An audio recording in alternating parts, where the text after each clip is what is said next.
Honorable Ganou, you have 25 minutes. Thank you. Thank you, Mr. Speaker, sir. Monsieur le Président, l'orateur qui m'a précédé a cité le nom de Sir Anirudh Jagannath comme son témoin. Je me demande s'il est au courant de ce que Sir Anirudh Jagannath a dit de lui après avoir quitté la banque MSM. Monsieur le Président, nous nous retrouvons aujourd'hui dans cette auguste assemblée. Monsieur le Président, this is injury time. Nous nous retrouvons aujourd'hui dans cette auguste assemblée devant une situation inédite. Nous avons d'un côté un gouvernement avec une majorité claire, confortable et cohérente qui est en train de mettre en œuvre semaine après semaine son programme dans la plus grande sérénité. Et en même temps, il s'attelle à gérer les conséquences de deux grandes crises mondiales, en l'occurrence la pandémie du Covid-19 et la guerre Russie-Ukraine. De l'autre côté, nous avons une opposition sans direction, hétérogène, discréditée d'après un récent sondage, sans vision, mais qui a fait de la démagogie, de la haine et de la division, du dénigrement systématique des institutions et de ses adversaires, le socle même de son action politique. Cette motion de censure, manifestement, découle de ce cynisme. Elle a pour seul motif d'entretenir un climat de tension dans le pays pour saper le moral de la population et lui faire perdre confiance dans l'avenir du pays. C'est un jeu dangereux et infect auquel s'adonnent certains apprentis sorciers de l'opposition. Et ce, avec l'aide d'autres fauteurs de troubles patentés et anarchistes qui, du reste, portent de lourdes responsabilités dans les violences qu'avait connues le pays dans le passé et qui ont malheureusement laissé des graves séquelles au sein de notre société plurielle. Ils ont essayé d'inciter par procuration une dynamique d'agitation populaire à travers le pays. Ils essayent de récupérer une conjoncture de crise mondiale pour semer la panique et déstabiliser le pays.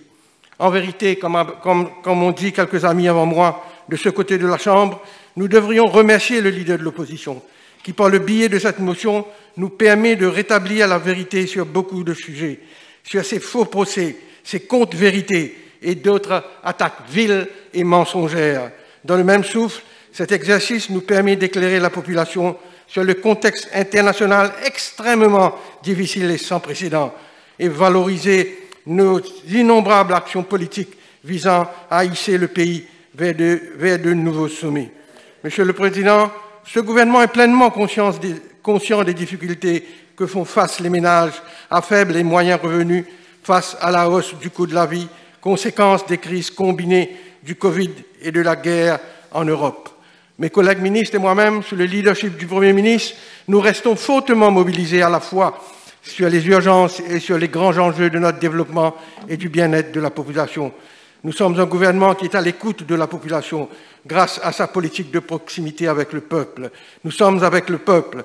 Nous n'avons pas de leçons de solidarité ou de proximité à prendre de l'opposition. Monsieur le Président, une motion de censure contre un gouvernement n'a sa pertinence lorsque celui-ci est à bout de souffle, lorsque sa majorité vacille, lorsque les fractures internes l'empêchent de fonctionner, lorsque, par ses inactions, ses inerties ou par son incompétence, l'appareil économique est en panne. Or, aucun de ces scénarios n'est à l'ordre du jour et je n'en entrevois aucun à l'avenir. Cette motion de censure n'est qu'une autre manœuvre après l'échec manifeste de la tactique des pétitions électorales pour discréditer un gouvernement dûment élu et résolument performant. Si l'opposition veut prendre la place de la majorité gouvernementale, qu'elle attende et se présente devant l'électorat à la fin de la présente législature.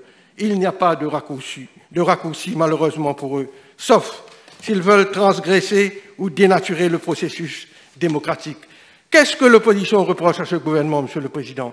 Peut-on lui reprocher de n'avoir pas protégé les vies humaines et la santé de notre population pendant la pandémie du Covid-19?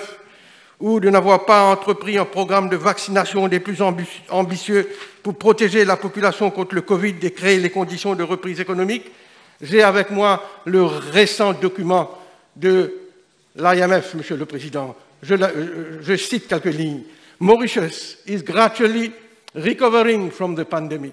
The public health impact of the pandemic was well managed, including by a remarkable vaccination campaign covering over 90% of the eligible population by May 2022. Large and comprehensive support measures help cushion the social and economic impact of the pandemic. Fin de citation. Voilà, Monsieur le Président, voilà ce que dit le IMF Staff Complete 2022 Article 4 Mission to Mauritius. Voilà ce qu'elle dit, ce que ce rapport dit sur la pandémie. Et rappelons-nous, Monsieur le Président, de cette campagne de haine, de harcèlement et les demandes régulières de la démission de notre ministre de la Santé. Et voilà un certificat de compétence émis par la IMF, Monsieur le Président. Monsieur le Président, que peut-on reprocher l'opposition d'avoir évité? Peut-on reprocher ce gouvernement d'avoir évité les licenciements en masse pendant la crise du Covid? Peut-on lui reprocher d'avoir protégé les salariés, de ne pas avoir protégé les salariés et les travailleurs indépendants pendant les 2 confinements? Peut-on lui reprocher de n'avoir pas pu maintenir le tissu économique et l'appareil de production et éviter les faillites d'entreprises en grand nombre? Monsieur le Président, peu de pays au monde ont pu accomplir ce que nous avons pu faire en termes de soutien à la population pendant la crise. La Banque mondiale classe Maurice 4e pays au monde à ce chapitre. Le gouvernement a mobilisé l'équivalent de 32% du PIB, soit environ 80 milliards pour protéger autant que possible les travailleurs, les ménages et les entreprises. Nous avons mis plus de 27 milliards dans les Wage Assistance Scheme au bénéfice de plus de 500 000 salariés du secteur privé et travailleurs indépendants. Nous avons pu éviter une crise sociale et nous avons assuré une certaine sécurité aux groupes les plus vulnérables. Il s'agit là, Monsieur le Président, d'une intervention colossale et sans précédent. Il est évident que les méthodes conventionnelles n'allaient pas marcher. Pratiquement toutes les banques centrales du monde ont dû intervenir pour sauver leurs économies nationales. Pratiquement tous les gouvernements ont dû emprunter pour protéger leur population et leur pays. Mais malheureusement, d'autres dangers nous guettent. La guerre en Ukraine est venue déstabiliser une économie mondiale encore fragile qui s'est relevée à peine de la pandémie. Le monde est entré dans une nouvelle phase d'incertitude et des risques économiques et sociaux. L'opposition, pourtant, Monsieur le Président, semble être complètement déconnectée de cette nouvelle réalité. Il serait bon de leur rappeler certaines vérités et à entendre les membres de l'opposition, on se demande si elle vit sur la même planète que la nôtre. Ce conflit, selon le FMI, est en train de provoquer le plus grand choc sur les produits énergétiques et alimentaires depuis plus de 50 ans, provoquant une resurgence rapide de l'inflation à travers le monde. Les augmentations des prix des produits de base commencent à déboucher sur des crises humanitaires dans plusieurs pays. La Banque mondiale prévient que pour chaque point de pourcentage de hausse dans les denrées alimentaires sur le marché mondial, 10 millions de personnes basculeront dans la pauvreté extrême. Les prix énergétiques devraient connaître une hausse de 50% par rapport à l'année précédente. Le coût du baril de Brent tournera en moyenne autour de $100 en 2022, selon les dernières prévisions de la Banque mondiale. Les prix alimentaires en avril 2022 demeurent, eux, 30% plus élevés qu'à la même période l'année dernière, selon le FAO, Food Price Index, Monsieur le Président. Donc, do we really understand the contours of this hecatomb, Monsieur le Président? Voilà pourquoi, aujourd'hui, world oil prices are increasing, comme je viens de dire, by 33%. Le prix du charbon par 80%. Gas prices par 85% en Europe, 10% in North America, 20% in the rest of the world. World food prices are raised by a weighted average of 6%, with wheat prices up to 90%, corn prices 40%, and all other index components assumed to remain unchanged. Fertilizer prices by 30%, Monsieur le Président. Mais il n'y a pas que le choc de prix. La croissance mondiale est également menacée, ce qui complique davantage la gestion de cette crise par les gouvernements et les banques centrales.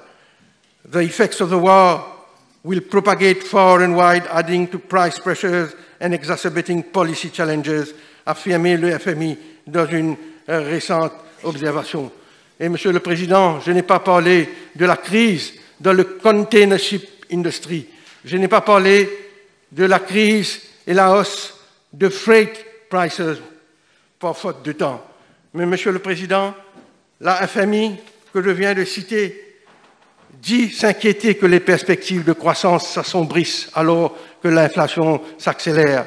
Elle rappelle que même avant la guerre, plusieurs pays souffraient de la hausse des prix en raison des perturbations dans la chaîne de distribution internationale à cause de la pandémie. Les récents confinements en Chine sont venus aggraver la conjoncture. Dans le dernier World Economic Outlook, le FMI projette une chute notable de la croissance mondiale de 6,1% en 2021 à 3,6% en 2022. L'Organisation mondiale du commerce, le WTO, Monsieur le Président, rappelle pour sa part que la production de nourriture, de l'énergie, des fertilisants en Ukraine et en Russie, deux gros fournisseurs mondiaux de ces marchandises, est fortement entravée et qu'il y a en conséquence des risques pour la sécurité alimentaire dans les pays pauvres. Permettez-moi, Monsieur le Président, de citer la directrice générale de l'OMC, Mme Ngozi Okonjo-Iweala. Je cite, "The war in Ukraine has created immense human suffering, but it has also damaged the global economy at a critical juncture. Its impact will be felt around the world, particularly in low-income countries, where food accounts for a large fraction of household spending." Fin de citation. Les prix donc vont rester sous forte pression à l'échelle planétaire en 2022, avec une projection de l'inflation de 5,7% dans les pays avancés et 8,7% dans les pays émergents et en développement. Ce scénario de croissance réduite et de prix élevés met en évidence les risques d'une croissance mondiale inégale avec des dangers de crise humanitaire dans les pays pauvres et à moyen revenu. Monsieur le Président, à cet effet, l'ONCTAD met en garde une situation très inquiétante pour l'Afrique et les pays sous-développés qui sont les plus exposés à la guerre Russie-Ukraine, à la hausse des prix mondiaux et la volatilité des marchés financiers. C'est un défi extraordinaire à relever pour la planète. Même les pays avancés et aussi les grands pays producteurs alimentaires sont affectés par ce dérapage inflationniste. Nous avons tous vu, Monsieur le Président, comment le pouvoir d'achat joue un rôle déterminant aujourd'hui dans les élections présidentielles ou dans les autres pays, et il sera encore le cas dans l'avenir. Monsieur le Président, nous, ici à Maurice, comme un caring government, nous sommes restés très attentifs à cette situation. Depuis juillet de l'année dernière, nous avons mis 1,2 milliard pour subventionner 7 produits alimentaires les plus consommés par les ménages mauriciens. La semaine dernière, le gouvernement a décidé d'accorder une somme additionnelle de 150 millions sur les subventions pour maintenir les prix de ces produits.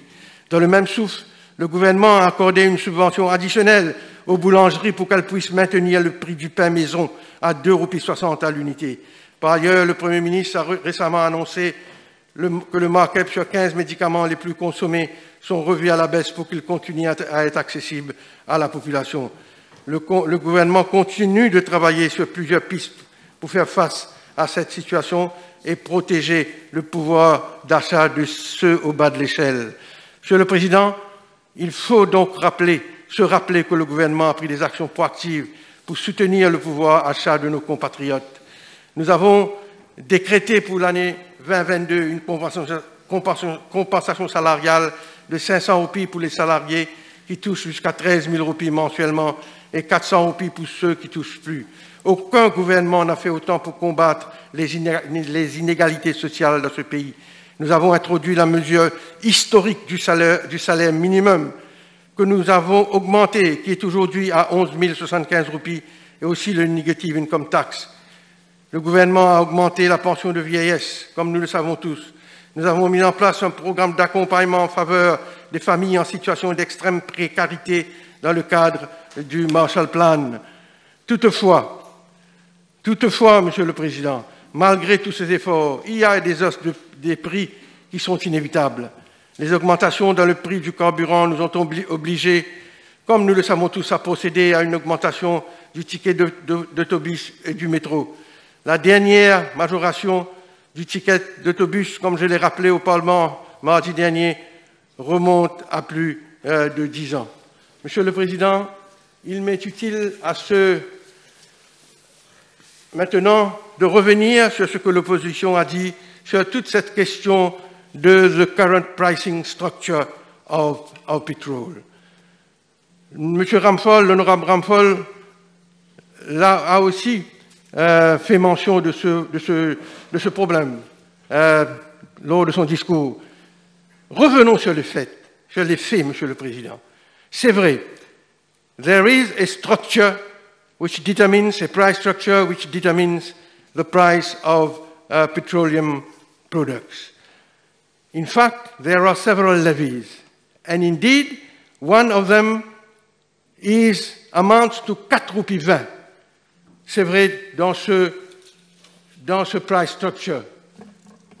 Mais ce levier de 4 roupies 20, Monsieur le Président, qui nous ramène au gouvernement et qui ramenait à tous les autres gouvernements aussi, ce price structure, tous ces différents levies-là, n'existent pas depuis que le MSM est au gouvernement. Il a toujours existé sous le gouvernement travailliste. De temps en temps, évidemment, tous les gouvernements changent, ajustent et baissent ou montent ces levies, Monsieur le Président. Pour le moment, donc, il y a 4 roupies 20, un levier de 4 roupies 20 pour le subsidy rice flour, etc. Ce levier de 4 roupies 20 nous rapporte par an, Monsieur le Président, presque plus d'1 milliard de roupies, c'est vrai. Mais que fait-on de cet argent? C'est servi comme un cross-subsidy, c'est utilisé comme un cross-subsidy pour une redistribution de la richesse, Monsieur le Président. It is this subsidy per litre, de 4 roupies 20 per litre of mogas and gas oil, which help the government to maintain a reasonable level of prices on these different commodities, Monsieur le Président. Donc, this cross-subsidy has been enables us to sell to our merchant household, small business, thousands of other merchant citizens, pour une année, avec le 4 roupies 20, 75 000 metric tons de cooking gas, 95 000 metric tons de flour, 25 000 metric tons de long grain white rice, 190 metric tons de basmati rice, and finally, 110 metric tons of sugar for our brothers from Rodrigue. This is what is made of this levy of 4 roupies 20 qui nous ramène, comme je viens de vous dire, Monsieur le Président, presque 1 milliard de roupies par an. Et c'est pourquoi, Monsieur le Président, we can sell the cooking gas at the price that we are selling today. Parce que sinon, j'ai un tableau avec moi qui démontre, Monsieur le Président, quelle est la différence que ça fait without subsidy. Et quand on compare avec ce qui se passe à Madagascar, à Seychelles, à Réunion, à South Africa, à India, the retail price of a LPG cylinder of 12 kg à Madagascar est à 850 roupies. Seychelles, 628 roupies 92. Réunion, 1033 roupies 87. South Africa, 1284 roupies 52. India, 447 roupies, Monsieur le Président. Et combien nous payons notre bonbonne de gaz de 12 kilos? Nous le savons tous, Monsieur le Président. Alors, voilà quelle utilisation on fait de ce levier de 4 roupies 20 sur chaque litre de gasoil et de mogas. Similairement, une roupie 60 qui représente un autre levier nous permet de collecter 700 millions de roupies que nous utilisons dans le transport industry. Subsidize the operators. Si on withdraw ce subsidy, le prix de ticket qu'on vient d'augmenter à 31% aurait dû être augmenté à 110%, Monsieur le Président. Je peux vous montrer les calculs.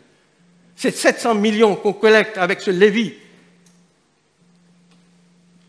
sur chaque litre nous permet d'injecter 700 millions au pays dans le transport industry et nous a permis à garder le prix de ticket à 31%, sinon sans subsidy, le prix du ticket aurait été 110%, Monsieur le Président. Et nous savons tous, one time allowed us, a gas cylinder was 180 roupies en juin 2020, Monsieur le Président. It was the lowest price over the past 20 years. Mais je dois vous dire, Monsieur le Président, que sous l'ancien gouvernement, nous voyons quel était le prix d'une bonbonne de gaz, quel était le prix des produits pétroliers, du mogas et du gasoil. En 23 juin 2009, le leader de l'opposition d'alors, M. Béranger, avait même présenté une motion of disallowance against the increase of price of petrol contre le gouvernement travailliste. Et voilà ce qu'il disait, je le cite. This is what has provoked this most recent increase in the price of diesel and l'essence. An accumulation of incompetence, scandale et abus en tout genre. I would not hesitate to say that indeed, through this, what I call this hold-up, the consumer public and the travelling public se sont fait détrousser au fil des années and through this most recent increase. C'est ce que je disais dans ma réponse, Monsieur le Président. Sous le gouvernement de travail, il y avait des increases, il y avait des augmentations. Et voilà donc le leader de l'opposition d'alors qui n'était pas d'accord et qui était venu avec une motion of disallowance. Monsieur le Président, c'est la même chose.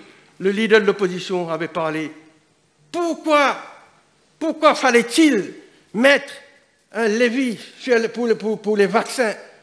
Parce qu'on a tous ces vaccins-là en cadeau avec les pays étrangers. Monsieur le Président, c'est vrai. Laissez-moi rétablir la vérité.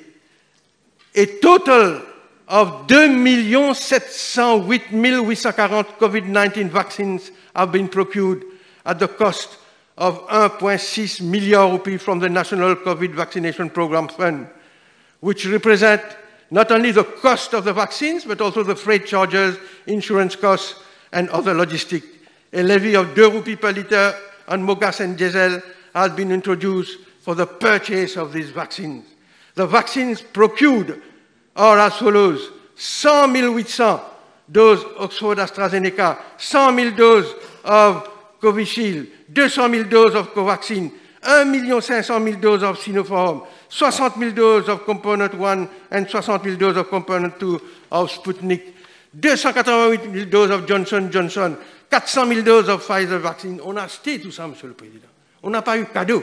On a eu des donations. Il faut le reconnaître.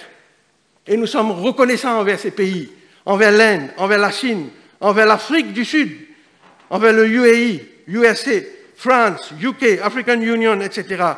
Mais seulement, les vaccins qu'on a eus en donation, évidemment, n'ont pas suffi. C'est pourquoi, comme je viens de vous dire, Monsieur le Président, 2 708 840 vaccins were procured at the cost of 1.6 million rupees. Voilà pourquoi ce levier de 2 millions de roupies a été imposé pour pouvoir protéger notre population, vacciner notre population et assurer la santé de notre population, Monsieur le Président. Donc, le développement il y a un autre argument que l'opposition a fait, la dernière fois, le leader de l'opposition concernant le développement. Et je crois réellement que c'est la démagogie. Quand le leader de l'opposition demande de geler les projets de développement parce que les prix augmentent dans les supermarchés. Le développement de l'infrastructure est vital pour l'efficience et la compétitivité économique du pays, mais aussi pour la qualité de la vie et la sécurité de la population, Monsieur le Président.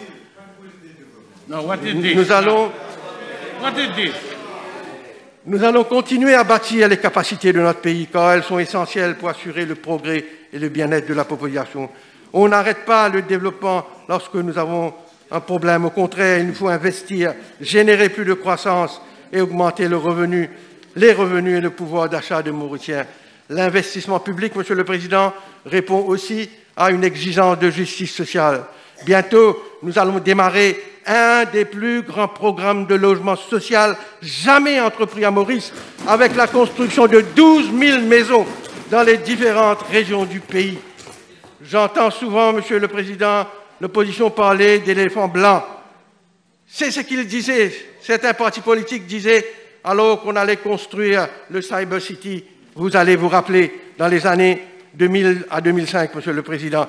Aujourd'hui, c'est la même chose avec le métro. On fait le procès du métro, Monsieur le Président.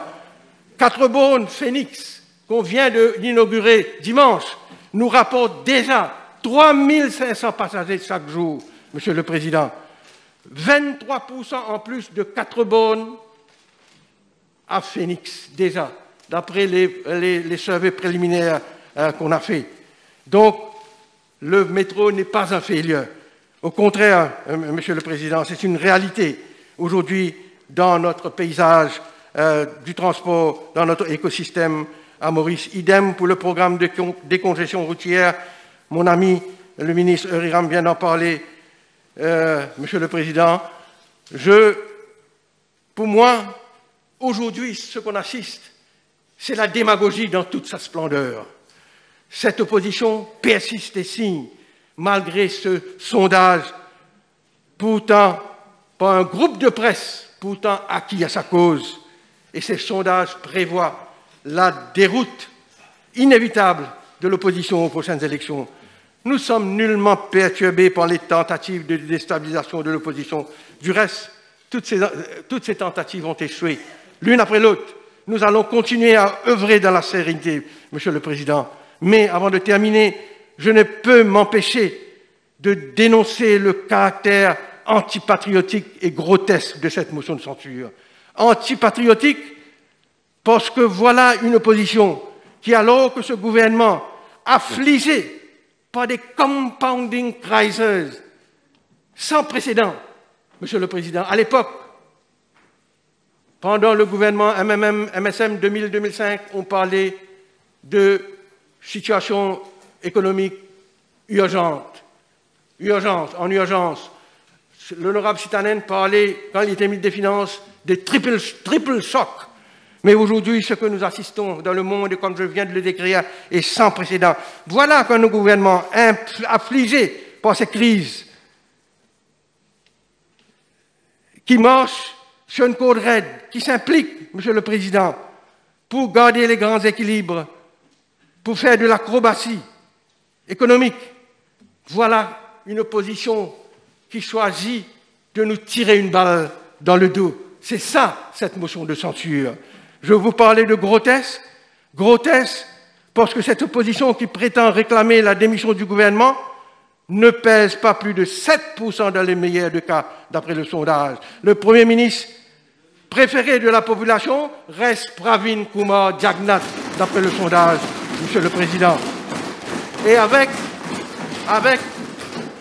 le 21% d'intention qu'il a recueilli dans ce survey, dans ce opinion poll, dans ce sondage, il talonne de loin son challenger avec seulement 11% derrière lui. Monsieur le Président, honorable Pravin Jagnnath reste le chouchou, pas le chouchou de Sikien, reste le chouchou de nos senior citizens, d'après ce sondage, Monsieur le Président. C'est cette opposition qui a l'audace, de présenter une motion de censure contre le gouvernement. Quant à nous, nous restons stoïques et zen, Monsieur le Président. Nous restons zen parce que j'ai avec moi, encore une fois, le même document que je vais citer, le IMF Staff Complete Article Mission Mauritius, qui vient d'être fait, Monsieur le Président. Ils étaient là la semaine dernière. Je vous cite quelques mots, quelques phrases. The economy is gradually recovering from the pandemic as the recovery solidifies. Whilst most sectors have returned to pre-pandemic levels of economic activity and the tourism sector is gradually recovering, staff projects growth of 6.1% in 2022, Monsieur le Président. Nevertheless, the recovery is expected to continue, driven essentially by the tourism sector. Pourquoi donc, Monsieur le Président, une motion de censure vis-à-vis un gouvernement après avoir traversé tous ces moments de difficulté? Et je conclus en rappelant à l'Assemblée aussi le Africa Wealth Report de 2022, indiquant que Maurice est le pays le plus riche en Afrique par tête d'habitant, devant l'Afrique du Sud et la Namibie, et que la performance de Maurice dans ce segment va connaître une forte progression de l'ordre de 80% pendant les 10 prochaines années. Monsieur le Président, nous avons confiance en notre capacité de rebondir. Après ce bourrasque au niveau mondial, viendra le printemps. À la fin de chaque crépuscule se lève une aube radieuse, Monsieur le Président. Le temps venu, le peuple saura choisir. Nous sommes les héritiers de l'avenir. Merci, Monsieur le Président.